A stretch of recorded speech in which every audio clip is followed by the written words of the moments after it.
Next week,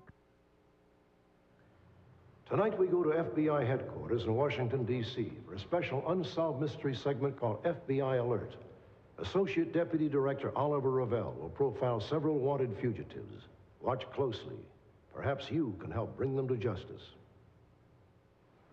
In fewer than 6 years, drugs worth over $50 million passed through the organization of Thomas Paul Hickey and William Charles McCarthy.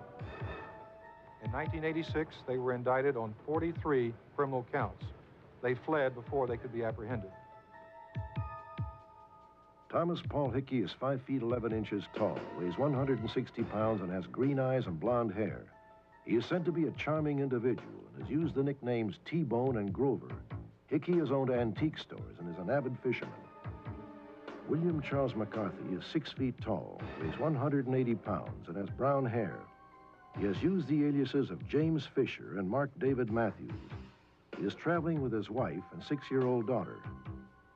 In May 1989, he was sighted in Vancouver, British Columbia. Our next case concerns one of the FBI's 10 most wanted men. He's a violent career criminal with numerous convictions for armed robbery and drug offenses. On April 12, 1989, Arthur Lee Washington, Jr. was pulled over by a New Jersey state trooper. Washington fired at the officer with a semi-automatic pistol, then fled. The 6 foot 1 inch tall Washington weighs 180 pounds, has black hair and brown eyes, and sometimes wears glasses. He is associated with members of the radical and militant Black Liberation Army. Washington has gone by the nicknames of Artie and Fats. He is tested positive for AIDS and may be showing symptoms. Washington has distinctive scars on the back of his right thigh, his neck, and wrists. He is a vegetarian and may be living in the mid-Atlantic region. Our next case concerns the vicious, drug-related murder of a mother and child. On May 20th, 1988, Juan Jackson, Gennaro Camacho, and 2 accomplices, armed with semi-automatic weapons, barged into the home of Dallas narcotics dealer Sam Jr. Wright. Wright was there with his girlfriend, Evelyn Banks, and their 3-year-old son, Andre. Wright managed to escape, but the mother and child were kidnapped and taken to Oklahoma. At this point, Juan Jackson left the group. Camacho allegedly later shot and killed Evelyn Banks and her son, Andre. In May of 1990, Genaro Camacho was sentenced to death for another murder. Juan Jackson is still at large, wanted on charges of kidnapping. Jackson is 26 years old, 5 feet 9 inches tall, and weighs 160 pounds with a muscular build. He has black hair, brown eyes, and a half-inch circular scar above his lip on the left side. Remember, all of these men may be armed and are considered extremely dangerous. Do not approach them. If you have information on any of the cases, please contact your nearest FBI office or call our toll-free number, 1-800-876-5353.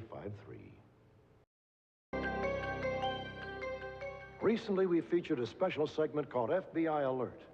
In it, we profiled 4 fugitives wanted on charges ranging from drug trafficking to murder. Thanks to calls from you, our viewers, 3 of these 4 fugitives have now been apprehended. In 1986, accused drug kingpins William McCarthy and Thomas Paul Hickey fled the state of Indiana after being indicted by a federal court on 43 counts of drug trafficking. In response to a viewer tip, Thomas Paul Hickey was arrested by FBI agents just 4 days after our broadcast. Hickey was living in Bainbridge Island, Washington, under the assumed name Paul James Kelly. 1 week later, Hickey's alleged accomplice, William McCarthy, was arrested near Victoria, Canada, after authorities received a tip from another of our viewers. McCarthy was living under the assumed name Alan Scott Daly with his wife and daughter. McCarthy and Hickey are expected to stand trial in Indiana. If convicted, the 2 men could each receive a maximum sentence of life in prison without parole. 25-year-old Juan Jackson was wanted in connection with a 1988 kidnapping and murder of a Texas woman and her young son.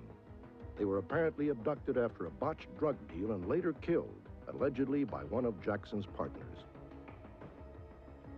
Just minutes after Jackson was profiled, Our telecenter received an anonymous call identifying the fugitive as a truck driver for a soft drink company in Carson, California. When Jackson arrived on the job the next morning, he was arrested by FBI agents. Juan Jackson has been returned to Texas to face charges of kidnapping and murder. If convicted, Jackson could receive life in prison.